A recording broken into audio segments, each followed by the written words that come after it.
여러분 안녕하세요. 이번 영상은 돈과 황금, 물질에 관한 영상을 3개로 올리려고 합니다. 특별히 이제 첫 번째로는 돈의 맛입니다.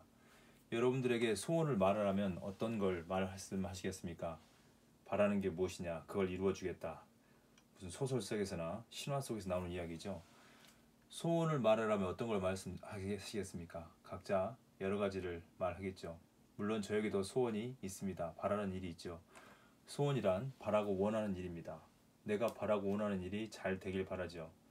그리고 소원이 있다는 것은 내가 바라고 원하는 일들이 잘 이루어지지 않거나 이루어질 수 없다고 생각하기 때문에 소원이 있는 겁니다. 생각하는 것마다, 원하는 것마다, 바라는 것마다 이루어진다면 소원이 없을 것입니다.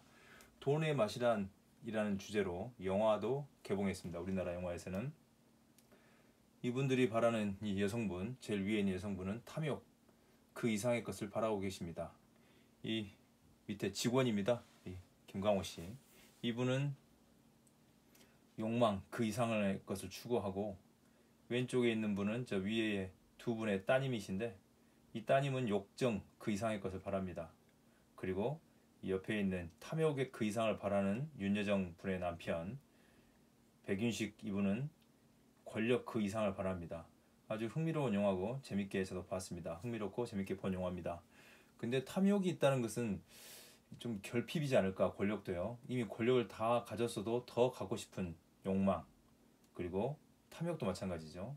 욕정도 마찬가지고, 욕망 내지는 욕구가 있다는 것은 뭔가 결여되어 있거나 결핍되어 있기 때문에 그렇습니다. 근데 사람들이 탐욕과 권력, 그리고 욕정, 욕망이, 인간의 욕구가 채워질까요? 과연? 모든 권력을 다 주면 그걸로 만족할까요? 이런 질문이죠. 탐욕도 마찬가지입니다. 욕정과 욕망도 마찬가지죠. 이 돈의 맛에서 그런 이야기를 잘 그려줍니다. 이런 이야기는 오늘에만 있는 그런 이야기가 아니고요. 아주 오래전부터 사람의 욕망과 욕심이 얼마나 끝이 없는가에 대해서 말합니다.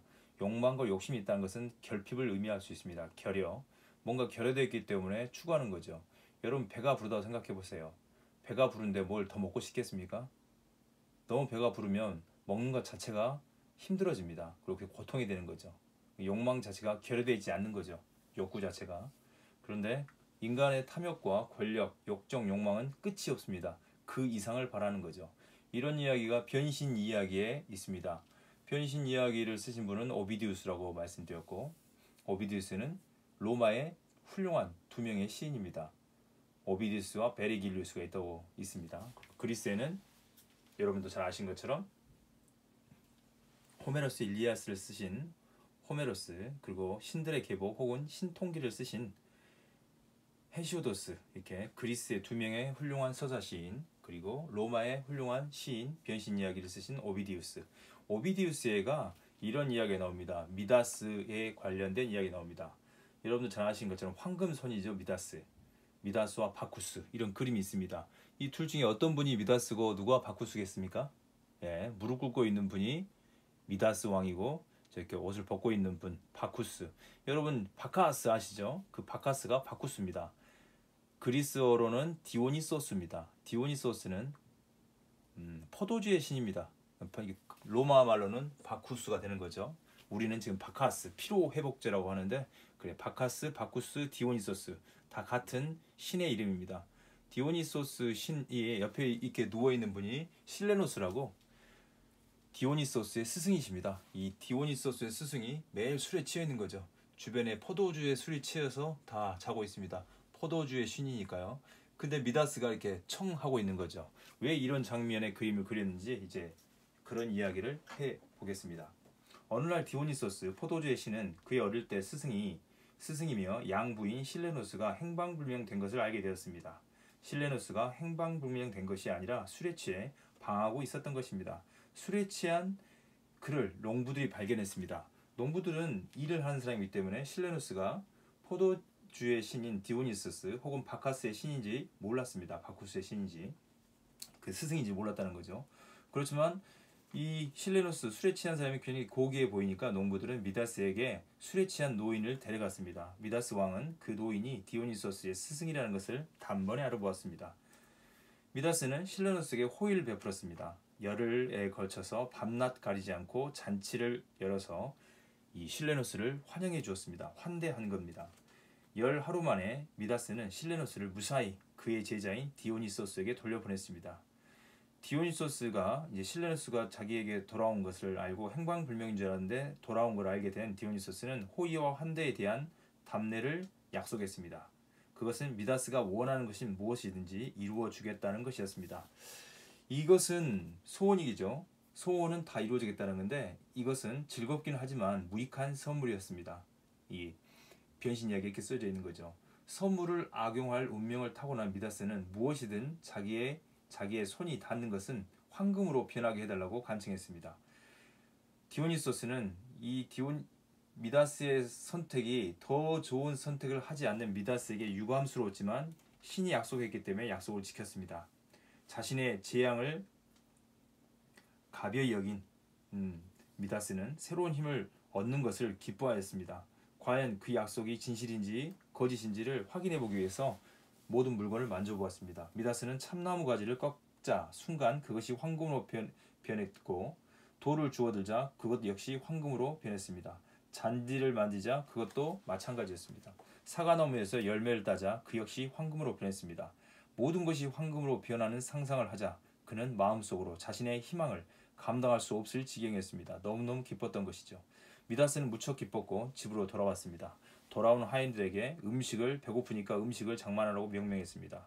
그래서 음식을 장만해 와서 이제 먹으려고 합니다. 그런데 미다스가 빵을 먹으려 만지자 손 안에서 황금으로 변했습니다. 황금 음식이 그의 이빨에 치아에 닿자 조금도 들어가지 않고 이빨만 아팠던 것입니다. 그래서 목이라도 축이기 위해서 포도주를 마셔 허기를 채우려고 했습니다. 그러나 그 역시 실패했습니다. 포도주가 황금가루로 변했기 때문입니다. 전대미문의 재난에 간담이 서늘해진 미다스는 자신의 소원에서 벗어나려고 애썼습니다. 조금 전까지만 해도 그토록 원하고 바랬던 그 선물을 증오하기 시작했습니다.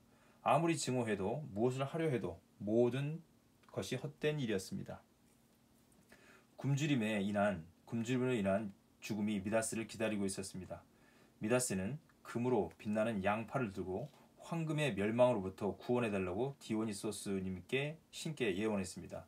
디오니소스 신은 자비심이 많은 신이었기에 미다스의 또 다른 소원을 듣고 그것을 들어주기로 약속합니다. 그래서 신은 팍톨로스, 혹시는 팍탈록스라고 그러는데 강의 발원지로 가서 그곳에 머리와 몸을 담가 미다스가 범한 과오와 그에 대한 벌을 깨끗이 씻으라고 명명했습니다. 이 명령을 받아들인 미다스는 디오니소스의 명령대로 했습니다. 그가 팍탈로스 강물 속에 손을 대자 금을 창조하는 힘이 물속으로 사라졌습니다. 이때 모래가 황금으로 변했고 그 황금 모래는 현재에도 그대로 남아있다고 변신 이야기에 써져 있습니다. 금의 몸에 있었던 그 황금으로 만드는 능력이 물속으로 들어갔다는 거죠. 그리고 물 속에 황금이 된다는 거죠.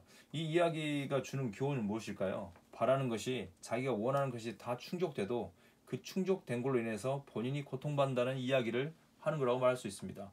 그럼 다시 한번 소원을 말해봐. 금만 있으면 될 거라고 생각한 거죠. 원래 왕이니까 부자이지 않겠습니까? 모든 걸 다 갖고 있는데 그가 원하는 것은 또 황금이었습니다. 이 성경책의 구약에는 솔로몬이 1000번제를 드리고 신께서 나타나서 말합니다. 네 소원이 뭐냐 하니까 미다스와 달리 지혜를 달라고 한 거죠. 백성들을 다스릴 수 있는 지혜를. 그래서 지혜를 얻고 굉장히 지혜로운 왕. 그래서 솔로몬 하면 지혜의 왕이 됐는데 미다스는 황금을 바랬고 여기서 주는 교훈은 너무 많은 황금을 바라지 말아라. 뭐 그런 뜻일 수 있겠습니다.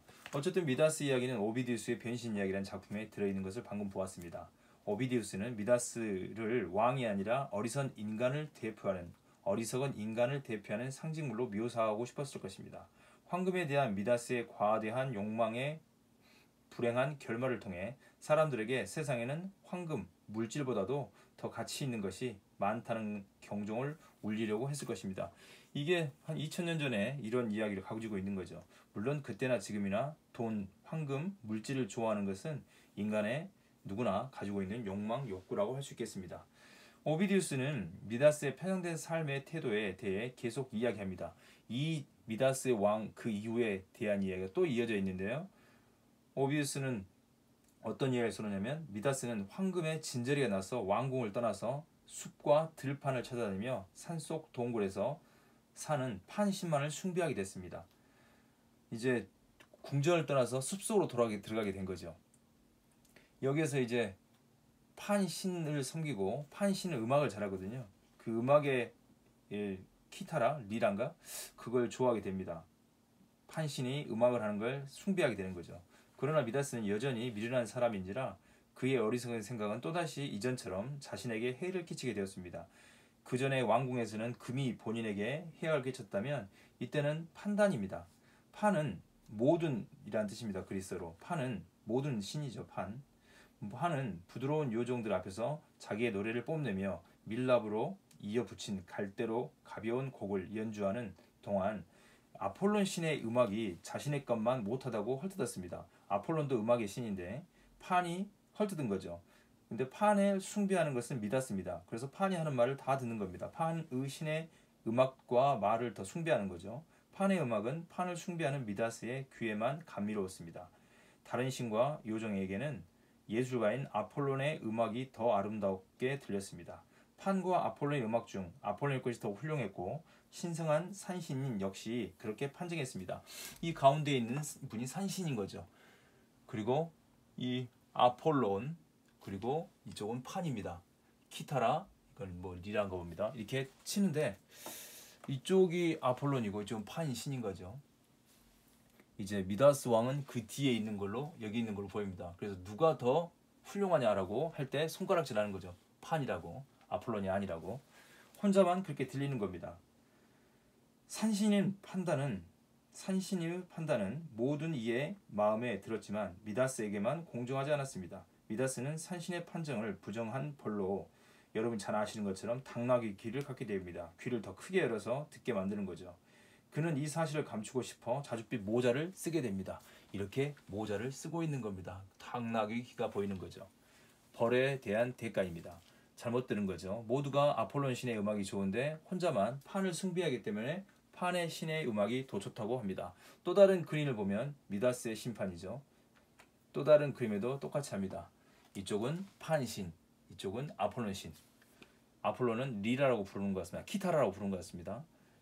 그리고 옆에 노래를 부르는데 판이 더 훌륭하다고 해서 신이 귀에 당나귀를 만드는 그림이 있습니다. 당나귀 귀를 갖게 된 거죠. 임금님 귀는 당나귀 귀. 왜냐하면 편향된 생각 때문에 또 한 번 어리석은 짓을 정합니다. 궁전에 있을 때는 황금 때문에 그랬고 밖에 나와서는 자기의 편향된 생각 때문에 또 벌을 받게 되는 겁니다. 그래서 이제 귀를 감췄지만 비밀은 없습니다. 비밀은 없는 거죠. 황금을 지나치게 추구했던 미다스는 황금뿐만 아니라 궁전도 버리고 숲속으로 들어가 살았습니다. 이와 같은 미다스의 태도는 중형에 벗어난 태도입니다. 과도함과 모자람의 전형이라고 할 수 있습니다. 너무 지나친 거죠. 그것도 이제 궁전을 버리고 아예 숲으로 들어가는 것, 완전히 버려버리는 거죠. 모든 걸. 이건 과도함과 모자람의 전형이라고 볼 수 있습니다. 그리고 귀를 감추려고 이제 모자를 쓰고 다녔지만 그게 감춰지지 않죠. 비밀은 없습니다. 미다스의 머리를 잘라주곤 하던 하인이 커다란 귀를 본 것입니다. 하인은 그 광경을 누설할 수가 없었지만 그래도 발설하고 싶었고 침묵을 지킬 수가 없었습니다. 물론 왕은 말하지 말라고 했죠. 그래서 그 하인은 외딴 곳으로 가서 땅에 구덩이를 파고는 나지간 목소리로 그 구덩이에 대고 자신의 주인이 어떤 귀를 갖고 있는지 본대로 속삭였습니다. 여러분도 잘 아시는 것처럼 임금님 귀는 당나귀 귀라고 말한 거죠. 이 하인은 자신의 말을 숨기기 위해 구덩이에 흙을 던져놓고 말없이 그곳을 떠났습니다. 아무도 없는 구덩이에 아무도 없는 곳에 구덩이를 파서 그곳에 혼자 말을 한 겁니다. 그리고 흙을 덮어놓고 떠난 거죠. 그런데 그곳에 속삭이는 갈대숲이 우거지기 시작하더니 그 해 끝날 무렵 갈대숲이 키가 더 자라나서 심은 자가 누구인지 누설했습니다. 그것이 부드러운 미풍에 흔들리자 하인이 묻었던 말을 되풀이하며 미다스의 귀에 관한 비밀을 폭로했습니다. 이 갈대가 말한 거죠. 계속해서 임금님 귀는 당나귀 귀, 임금님 귀는 당나귀 귀 이렇게 계속 폭로된 겁니다. 비밀이. 그래서 비밀이 없는 거죠. 아무리 혼자 말했다 할지라도요. 다른 사람의 나쁜 점을 묻어주고 좋은 점은 드러내줘야 합니다. 그런데 미다스의 보호를 받았던 하인은 그 반대로 했습니다. 나쁜 점을 드러내고 좋은 점은 묻어뒀다고 볼 수 있습니다. 주의에 따르면 동양 철학자, 동양의 주의에 따르면 군자는 다른 사람들이 보지 않는 곳에서 삼가 다른 사람이 듣지 않는 곳에도 조심합니다. 보지 않는 것과 듣지 않는 곳에서 항상 조심하는 거죠. 그러나 미다스 왕도 그랬고 하인도 그랬습니다. 누구에게나 비밀은 있습니다. 그렇지만 비밀은 없습니다. 비밀은 있지만 숨길 수 있는 비밀은 없다는 거죠. 이 영화 우리나라에서 누구나 비밀이 있다. 그랬더니 다른 영화에서는 비밀은 없다. 여기에서도 비밀이 없다고 볼 수 있겠습니다.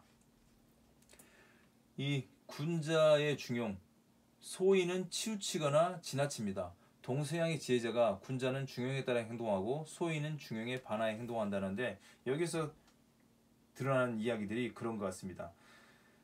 그래서 군자는 홀로 있을 때 신중하게 행동한다고 합니다. 방금 말씀드린 것처럼 동서양의 지혜자에게 군자는 중용에 따라 행동하고 소인은 중용에 반하여 행동합니다. 지나치거나 모자라게 살아가는 거죠.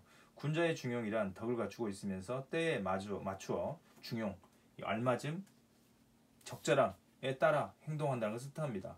중용에 반하여 행동하는 것은 소인의 태도입니다. 소인은 자신의 행위에 아무런 부끄러움이 없습니다. 곧 수치심이 없다는 거죠. 수치심이 부끄러움이니까요. 수치심이 없는 것은 자기의 삶을 반성하거나 성찰하지 않기 때문에 그렇습니다. 수치심, 우리가 수치심을 가져야 되는 건데요. 중용에 반하여 행동하는 것은 소인의 태도라고 말씀할 수 있습니다. 소인은 부끄러움, 수치심이 없고 수치심이 없다는 것은 자기의 삶, 자기의 말에 대해서 돌아보지 않는 것, 반성하지 않는 것, 성찰하지 않는 거라고 말할 수 있겠습니다. 이렇게 보면 이렇게 돈이 인생의 전부인 것 같지만 전부가 아닐 때가 있다고 말합니다. 황금을 지나치게 추구했던 미다스는 황금뿐만 아니라 궁전도 버리고 숲으로 들어가서 살았습니다. 이와 같은 미다스의 태도는 중용에서 벗어난 과도함과 모자람의 전형이라고 말씀드렸습니다.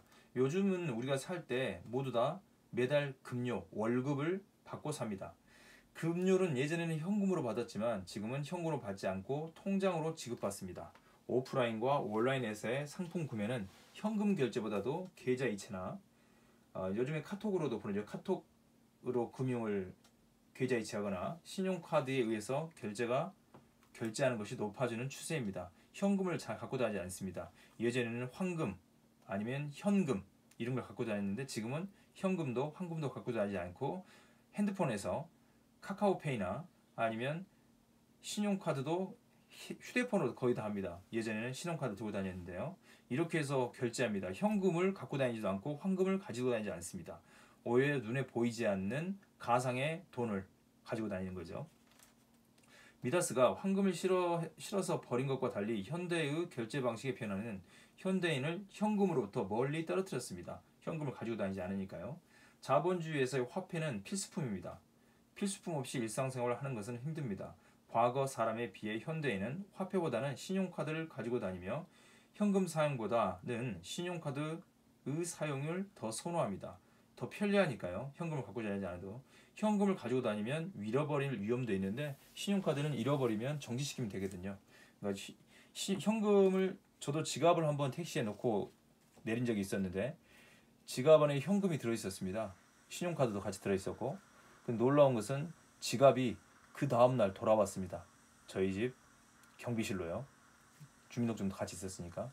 그런데 무엇만 없이 돌아왔겠습니까? 아니 어떻게 돌아왔겠습니까? 지갑은 통째로 돌아왔습니다. 지갑을 열어봤더니 신용카드 그대로 있었습니다. 정지 안 시켜도 되고 정지시키지 않아도 되고 주민등록증 정지 안 시켜도 됩니다. 그런데 현금만 없었습니다. 요즘에는 신용카드를 썼다가는 CCTV가 모두 있기 때문에 이제 그 범죄 행위죠. 그래서 신용카드를 쓰지 않습니다. 근데 과거에는 신용카드도 막 썼습니다. 분실하면 주워서 썼던 거죠. 그때는 CCTV도 없었기 때문에요. 근데 요즘에는 그랬다가는 큰일 납니다.